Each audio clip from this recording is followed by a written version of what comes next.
My wife and I subscribe to a parenting website and community called Good Inside, and there's a lot of good parenting tips there. And one of the lessons that I learned was that it's really helpful to kind of prepare your kids for, what's coming next, and that can help transitions go more smoothly. So I'm sure you have a planner, I'm sure you have a notebook with a to-do list, I'm sure you have a calendar like myself, but kids don't have that. And I think we forget that sometimes, that they wake up and now they have to go to the beach, or now it's Shabbos and they can't play with anything electric. And so it's really hard for them sometimes. And, one of the tips that I learned was just preparing them. So, we prepare our daughters a week before, a day before, the night before, that sort of thing. And it makes transitions go, more smoothly. And the reason why I bring this up is because everything is in the Torah. And this lesson I've seen in, Rebbe Nachman, in a kind of a flavor of it. But it's really important now that we're talking about Hitbodedut and thinking, well, if we're already doing it, to do it better. If we haven't started doing Hitbodedut yet, to start doing it. And the lesson is really that I'm preparing you, giving you a heads up that with every spiritual practice, there are barriers. And that might seem unfair. Why are there barriers? Why is it hard to pray? I want to finally hear and it's hard. I can't get the words out. Or I finally want to do that mitzvah and the money is not there to do it. And these barriers are only there in order to be overcome. The barrier itself should increase your desire to overcome it. And Hashem wants you to prove it to Him that you want to do this endeavor. And so you kind of get both ends of it, where Hashem pushes you away with one hand and then brings you close with the other hand. And what I mean by that is sometimes in spiritual practices, you get that boost right away. First time you try doing Hitbodedut, it's flowing. You're like, why did I never do this before? Until you get 6 months in and it starts being really hard and you feel like you don't have the words. Or perhaps the first week is really, really difficult. So I'm just preparing you that when you undertake this or any other spiritual endeavor, just know that the barriers will most likely be there, but that shouldn't cause you any concern, because they're meant to increase your desire. They're meant to show that you're there to overcome it. And once you overcome it, you realize that you're even closer to Hashem after that. So just preparing you. Because as we embark on this, and I'm trying to get better myself at Hitbodedut, I have to remember that those barriers are meant to be broken, and that it's not that Hashem is pushing me away, God forbid, but it's that now, first I had the training wheels on, and now we've taken the training wheels off. So if you want to learn a little bit more about that concept of falling to rise, or the descent always precedes the ascent, please look at my other video called Falling to Rise in the Keser Shem Tov playlist. If I remember, I'll put it in the description below. And also look at lesson 6 in the Likutei Moharan from Rebbe Nachman. All right, so I wanted to thank the few people who subscribed to the channel. When I started this, I thought to myself, if I can help one person, that'd be a win. And I'm also helping myself because I'm integrating these lessons. But thank you for subscribing. I appreciate it. And as much as possible, reach out. Let this be a conversation. Feel free to comment below. And thank you for joining me on this journey. All right, so for today, we're going to give you a little bit of fire, a little bit of inspiration from this sefer, which is Kitvei Rebbe Natan, a bunch of works from Rebbe Nachman of Breslov. And in here is an entire sub-sefer called Hishtapchut Nefesh, which is outpouring of the soul. And then we're going to talk about Hitbodedut locations and some ideas for that. So we're going to first discuss part of entry 23 and entry 24. And I think it's very applicable. I was reading this over Shabbat, and the first one is about how precious it is to sigh and groan. So we all get to this point, or we all have perhaps had this, where the words won't come out. They're not flowing. Or I'm doing Hitbodedut, but it feels surface level. It doesn't feel authentic yet, which is why Rebbe Nachman said if you can do it for an hour, do it for an hour, because it might take some time of kind of removing the layers of self, so to speak, until you can really connect and be authentic. So if it's really hard to start doing Hitbodedut, just know sighing and saying, oh, it's so hard. I feel like I don't have anything to say. And groaning and desiring to connect is extremely precious. And you should keep doing that until you feel like the words are flowing. That is entry 23. Entry 24 speaks about what we perhaps have all experienced, where we feel like we've ruined everything and we can't really approach the service of Hashem properly because we've already messed up a lot. And what he says, and I'll just read the Hebrew, a person, even with all those worries, needs to strengthen themselves greatly.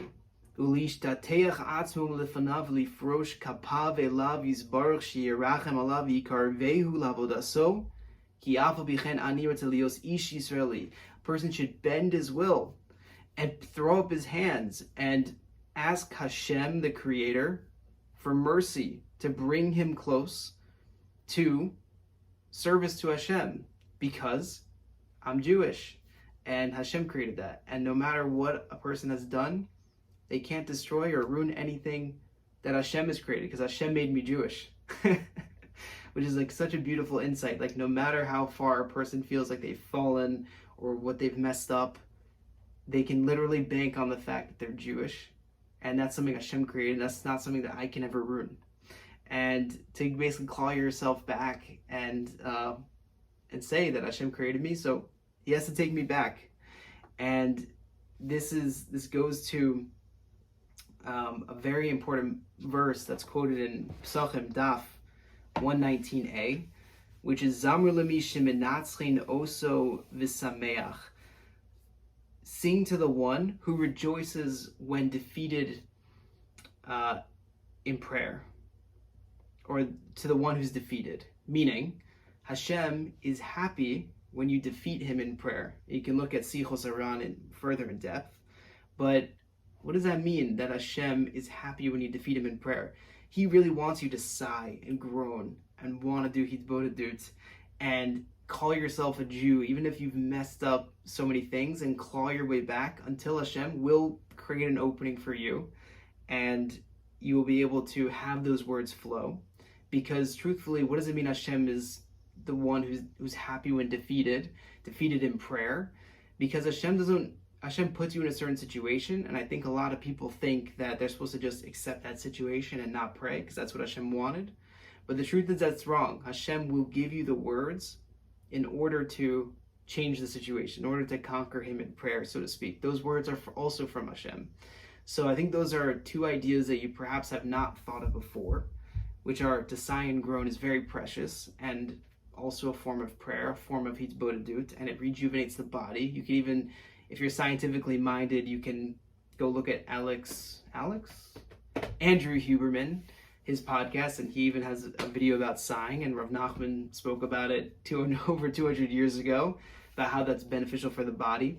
And also it's in Gemara Brachos, about how sighing is beneficial for the body. And that's way older. So, and the second thing is that Hashem wants you to defeat him in prayer. Defeat decrees that are put on you, and he'll give you the words as long as you open up your heart, open up your mind, and just start praying. So with that, that should give you some fire, some inspiration to keep going, be consistent with your Hitbodedut.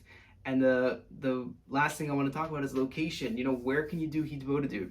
The truth is, you can do Hitbodedut anywhere. And it can be for 2 seconds long. It can be for 3 hours long. So really there's no limit. The most important thing though is to verbalize it, to speak out loud. There's a huge difference between meditating and keeping the words in your head versus expressing them. It's at a different level, and you just have to try it in order to see. But do your Hitbodedut, speak it out loud. It doesn't need to be so anyone else can hear, but as long as you can hear, that's really, really, really important. And here's some ideas. I like to walk, and I like to walk the same path outside.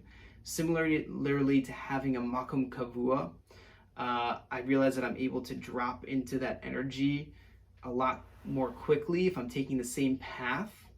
So it takes a little bit of time to create that, but create your own prayer path, right? And you'll find that you'll be able to drop into that headspace a lot more easily, and it'll take you less time to start having that authentic prayer, authentic conversation with Hashem, and just opening up and kind of releasing all of the stress and getting direction in life. So you'll also notice that there's certain locations that have this energy already. So if you go to the Kotel, the Western Wall, you'll notice there's an energy there. You feel closer to Hashem. Or if you're in Israel in general, you feel closer to Hashem. So there are places that have this energy, and you can create that by walking in the same path and praying, or praying, doing your Hitbodedut in the same place, or finding a place that is outdoors in nature, for example. There's a lot less, if you think about everyone's thoughts as being energy, especially when people are up during the day, they have worries, or if you're in New York City, for example, you can definitely feel the energy.